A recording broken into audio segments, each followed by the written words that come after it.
네. 자, 계속해서. 문화가 있는 날 시간이죠. 네. 이제 고로쇠 수액은 그만 드시고요. 네, 이번에는 유나 씨가 준비한 소식 들어볼게요. 네, 고로쇠에 물이 너무 많이 있어서 제가 정신을 못 차리고 있었습니다. 네. 자, 세 분 어렸을 때 네. 혹시 만화 좋아하셨어요? 아, 그럼요. 저희 어렸을 때만 해도 뭐 로보트 만화부터 시작해가지고 영웅 만화 참 많이 있었죠. 네, 저는 네. 만화책을 좋아했던 것 같아요. 왜 드라마로도 만들어진 프라우스라는 만화책이 있었잖아요. 맞아요. 저는 그거 푹 빠져서 몇 번을 봤는지 모르겠어요. 맞아요. 네. 자, 그런데 혹시 애니메이션은 어떤가요? 애니메이션. 레리꼬. 그 다음 가사가 뭐였죠? 네, 고로쇠 수액을 마셔서 그런지 뭐 목소리는 잘 나오는 것 같은데 요즘에 이 노래가 또 난리잖아요. 겨울왕국. 저도 이거 정말 재밌게 보고 이 노래를 수백 번 계속 들었던 것 같은데 그럼요. 다들 이 영화에 빠져 있지 않나요? Let it go.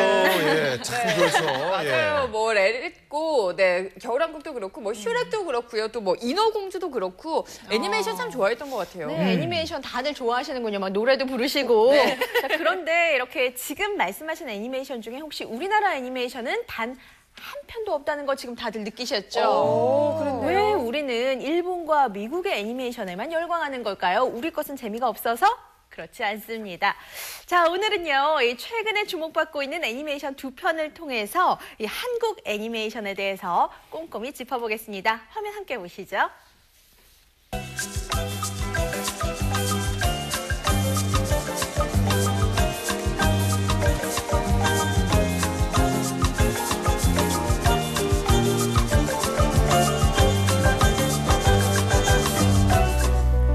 애니메이션 산업이 발달하면서 덩달아 커진 것이 있습니다. 바로 제작비인데요. 정말 많은 분들이 관람한 겨울왕국의 제작비는 무려 1,600억 원. 와, 진짜요? 엄청나죠. 와, 엄청나네요. 반면 정글 같은 영화판에서 어렵게 만들어지고 있는 한국 애니메이션의 제작비는 얼마일까요?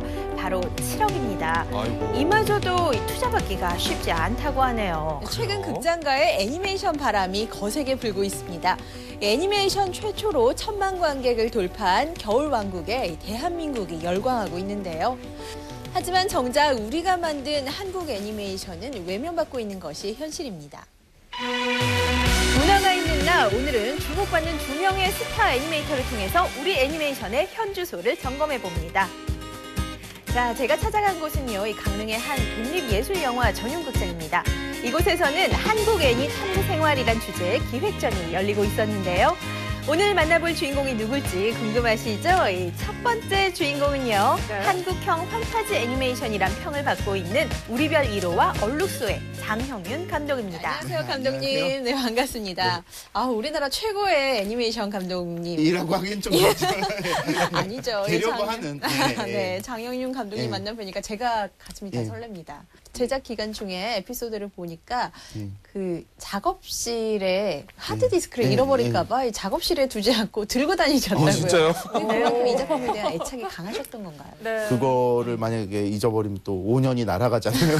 어느 날은 맞아요. 아 도둑이 들면 어떡하지 막 이런 생각이 드는 거예요. 그래서 하드를 이렇게 소파 밑 같은데 이렇게 숨겨놓고 다녔어요. 근데 그 다음에 사람의 불안이 끝이 없는 게 불이 나면 어떡하지 이런 생각이 들더라고요. 네, 영화 상영에 앞서서 이 꼬마 관객들과 무대 인사를 나누고 있는데요. 사실 요즘 아이들 학교 갔다가 이 학원 저 학원 다람쥐 쳇바퀴 돌듯이 살고 있잖아요.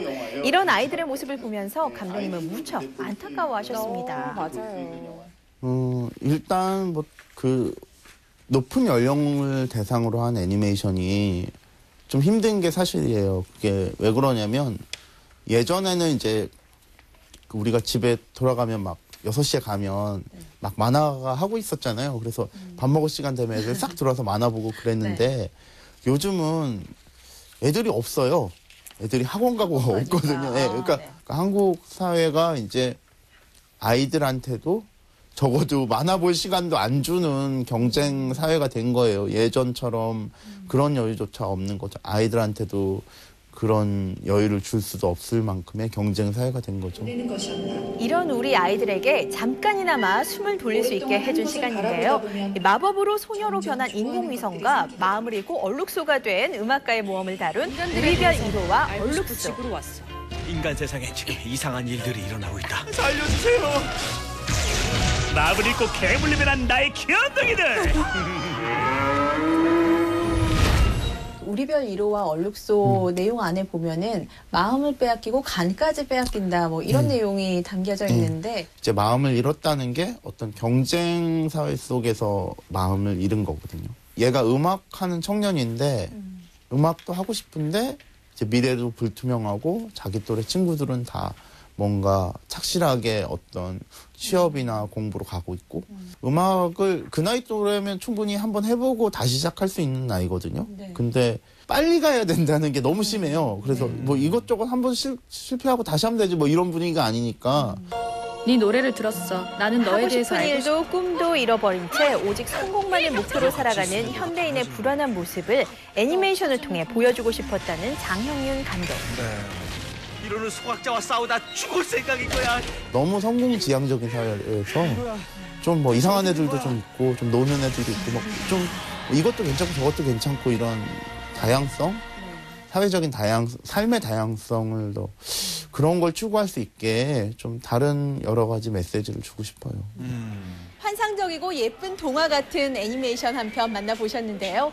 이번에는 현실성 짙은 사회 고발 애니메이션도 함께 만나보겠습니다. 네, 두 번째 함께 하실 작품은요. 흔히 애니메이션 하면 떠오르는 이미지와는 상당히 다른 아주 독특하고 개성 강한 애니메이션 사이비입니다. 아유, 우리 성철우 목사님. 아니 지금 이렇게 계시면 어떡해요? 지금 다들 목사님 말씀 들으라고 기다리고 있잖아요. 짧은 시간에 준비. 수몰 예정지에서 기적을 빈자해 순박한 마을 사람들을 현혹하고 돈을 가로채는 장로와 목사, 그리고 그들의 정체를 유일하게 알고 있는 술주정뱅이 노름꾼의 충돌을 통해서 이 선과 악의 본질에 대한 질문을 던지고 있습니다. 데뷔작인 돼지의 왕에 이어서 우리에게 깊은 사회적인 메시지를 전달해주고 계시는 이 연상훈 감독님 자리 함께 하셨습니다. 어서 오세요. 안녕하세요. 네, 애니메이션 반갑습니다. 감독 연상훈입니다. 네. 감독님, 제가 얼마 전에 이스라엘 애니메이션 바시르와 왈츠라는 작품을 본 적이 있는데 사실 다큐를 애니메이션으로 만들었다는 점에 있어서 좀 적잖이 충격을 받았었어요. 감독님의 작품도 좀 비슷한 측면이 있다라는 생각이 들어요. 현실을 너무 솔직하게 이야기하셔서 좀 잔혹하다라는 평을 받을 정도인데 굳이 이런 사회 고발적인 부분을 작품의 주제로 삼고 계시는 이유가 있으신가요?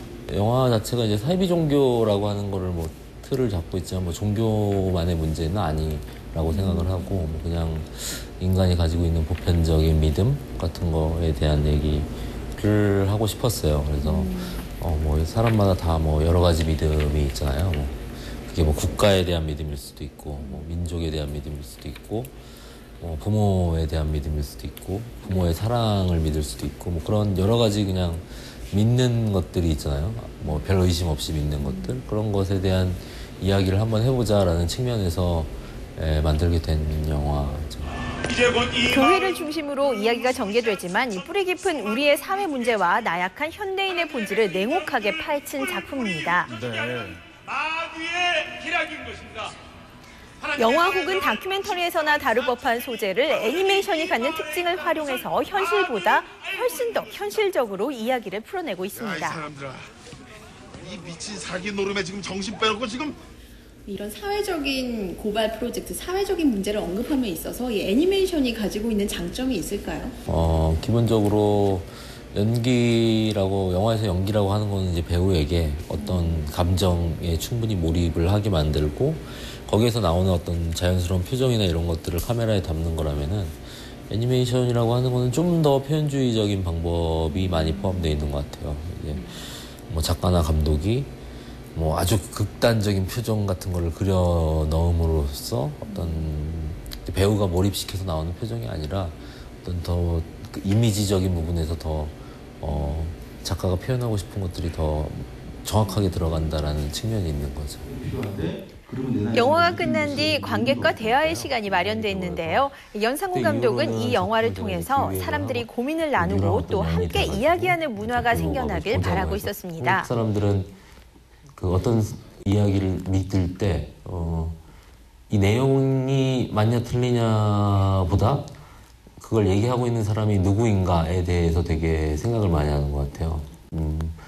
예를 들어서 어떤 노숙자가 굉장히 어떤 뭔가를 얘기한다라고 한다면 당연히 신빙성이 없을 것이죠. 근데 말도 안 되는 얘기를 하버드대 나온 사람이 이렇게 얘기를 하면 굉장히 설득력을 갖는 그런 습성이 있죠. 사이비처럼 사회성 짙은 표현주의 작품도 그렇고요.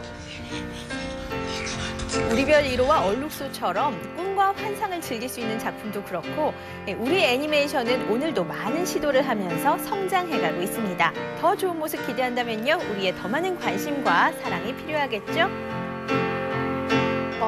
아까 유나 씨가 한 말도 그렇고요. 또 네. 화면을 보는 내내 조금 뜨끔뜨끔했던 게 사실 한국 애니메이션은 재미없을 거야, 뭐 그림이 별로일 거야 이렇게 선입견을 가지고 좀 그렇죠. 네, 한국 애니메이션에는 좀 소홀했던 게 사실인데 화면으로 잠깐 보니까요, 뭐 내용도 다양하고 재밌을 것 같아요. 그렇습니다. 네. 1,600억 대 7억의 싸움. 이건 뭐 조금 좀 그럴 수밖에 없겠죠. 하지만 그럼에도 불구하고 내용면이나 콘텐츠 면이나 뭐 여러 가지 면이 있어서 뛰어난 작품들 우리도 많이 갖고 있어요. 네. 맞습니다. 이 방금 보신 사이비 같은 경우에는요, 이 해외에서도 큰 호평을 받은 작품인데요. 그래요? 예. 이 해외 영화제에서 최우수 작품상도 탈 만큼 상당히 훌륭한 작품입니다. 그리고 우리별 1호와 얼룩소도 이 작품성은 물론이고 재미도 갖춰서 이 캐릭터도 너무 귀엽잖아요. 네. 많은 사랑을 받고 있는 작품입니다. 네. 네, 사실 그 제작 여건이 헐리우드과는 비교가 안 되는 수준이지만 그럼에도 불구하고 이렇게 열심히 작품 활동하고 있는 감독님들이 있다는 게 참 고맙게 느껴지는 것 같아요. 맞습니다. 이 투자금이 정말 턱없이 부족한 현실이에요.